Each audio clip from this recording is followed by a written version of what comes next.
Well, as you know, India has always, the last 40 years, has been fighting terrorism, which is cross-border from our western neighbor, Pakistan, which has used terrorism as an instrument of its foreign policy.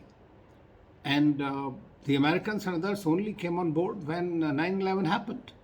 So the world has been following these dualistic policies, the hypocrisy about these things, and now even Prime Minister Modi in 2018, when he was 16, when he was in United Nations, he had very clearly mentioned about the that the world has not even been able to define what terrorism is.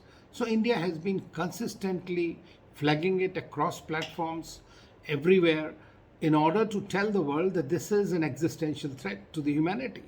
And this must be contended, must be fought rigorously and genuinely without indulging in the good terrorists, bad terrorists, my terrorist, your terrorist. And those are the kind of geopolitical tools people have apply for distinguishing between these nefarious activities by these terrorist groups, non-state actors who are working with the state actors. So that has been the biggest problem. And I think that even Shanghai Cooperation Organization, which was essentially founded in 2001 to fight against terrorism, and then you have those countries which are sponsoring, which are sheltering, which are also shielding the terrorists.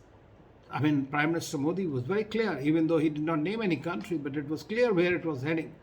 So we have seen China indulging in several of these terrorists being shielded in the UN Security Council Committee 1267.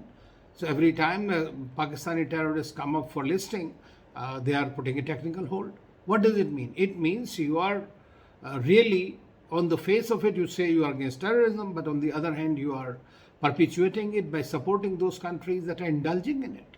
So until and unless everybody is on the board, it's there. As far as Pakistan is concerned, FATF proceedings went against Pakistan for 4 years, longest, 3-4 times it has happened to them.